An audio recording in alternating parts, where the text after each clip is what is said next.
Alright, we are fucking up, and we are fucking up badly. All of my life, I've been seeing this happen in one way, shape, or form. Someone brings something to an event, realizes they've chosen the wrong platform, position, or side, or just have bad ideas.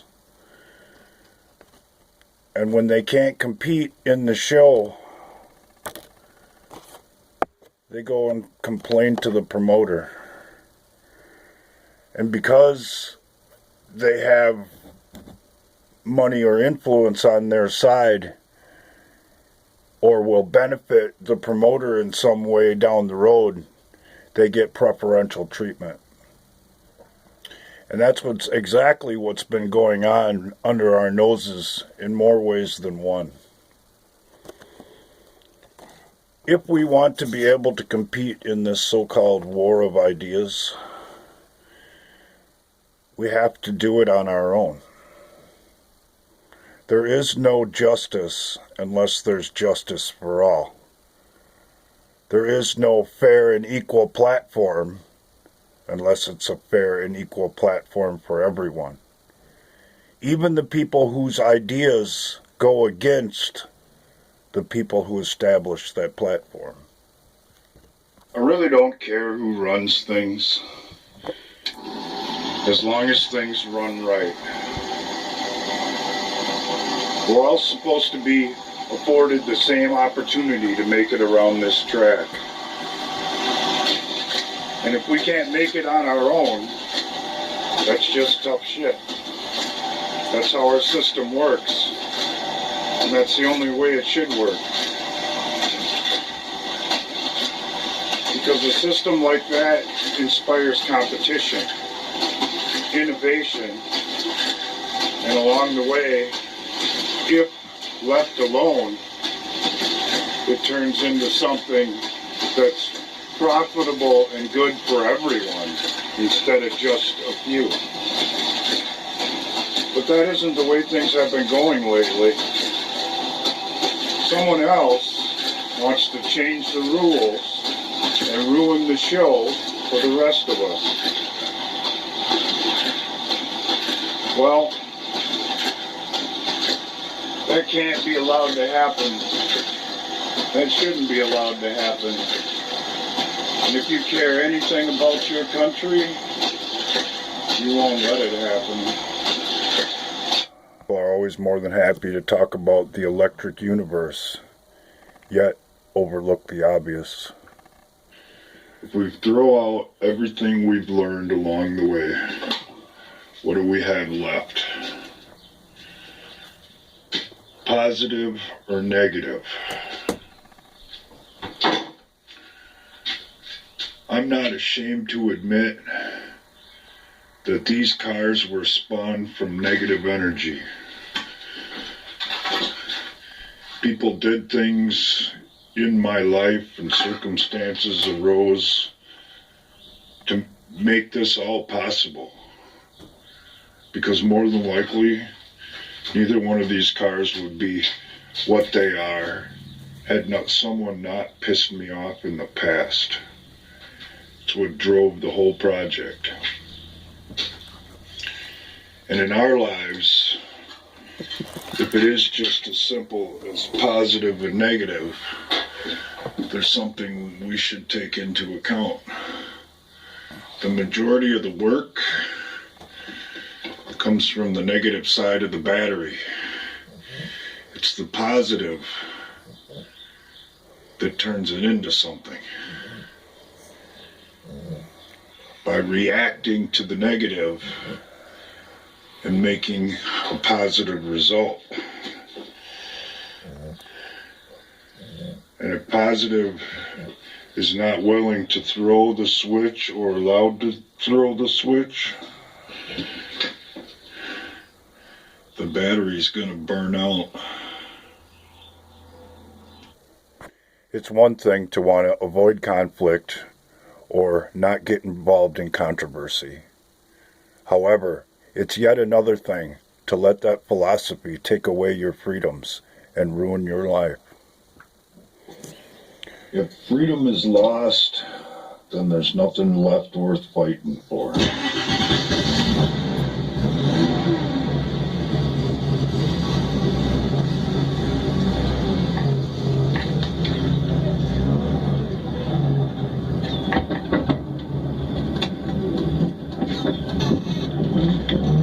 Who wants to live in a world where somebody else is allowed to make your choices for you? And if that happens, at what point do you stand up for yourself and say, hey, wait a minute, it isn't for some big corporation to decide how I act, what I think, what I do. That's my right as an individual. Who was it, or in what corporate boardroom was it decided that our minds are so small that we shouldn't be allowed to think for ourselves?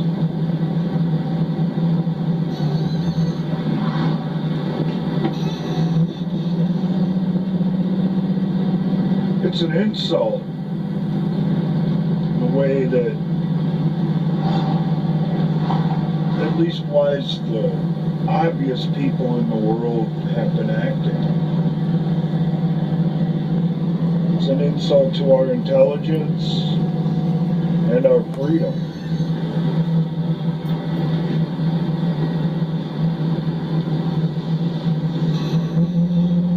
And if we're not prepared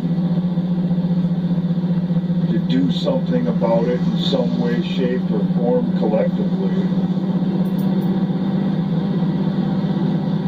we're going to end up with some serious issues. Nobody likes a breakdown, but most people don't like to do the maintenance along the way to the breakdown. Meaning when things go sideways and you're walking down the side of the road,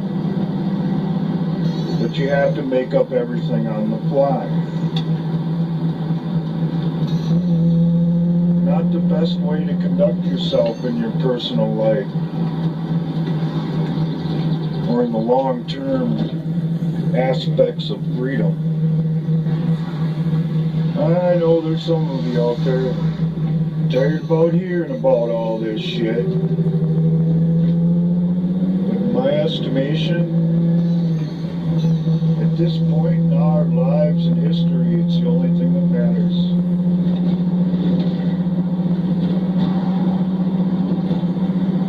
As has been said on more than one occasion throughout the years, that as the United States goes, so goes the world.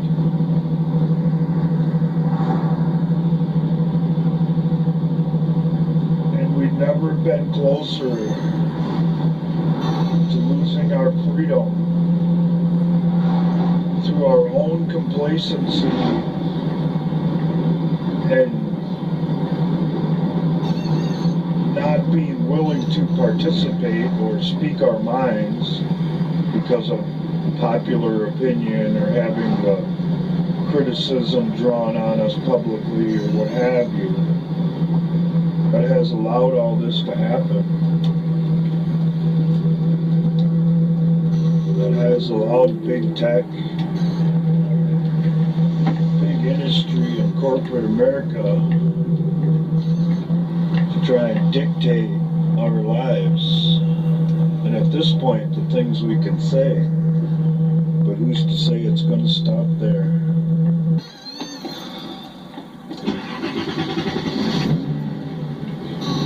Doesn't get dealt with now, when is it going to get dealt with? And if we don't stand up against things that need to be spoken out against or participate in whatever popular bad thing is going on, is it too late?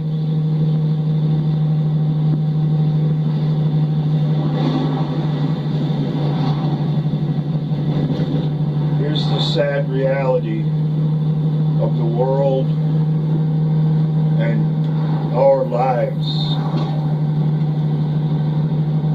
It isn't somebody else's responsibility to fix our shit.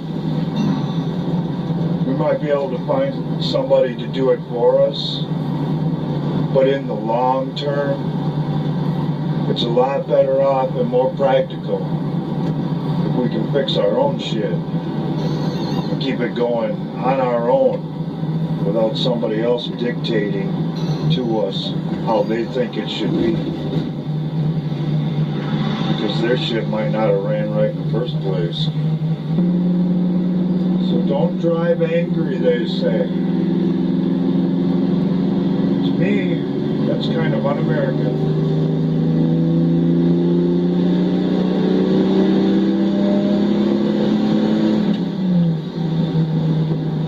I've done some of my best driving pissed off. And some of the best results on things in my life because somebody else got under my skin or pissed me off just a little bit. And in some cases, a lot of bit. Kinder, gentler nation can kiss my ass. I'll be more than happy to put up with a bunch of people who are willing to call things out as they see them along the way, instead of bury their heads in the sand. So in the long term, things will work out more smoothly for all of us and have a more positive result. That's the facts, Jack.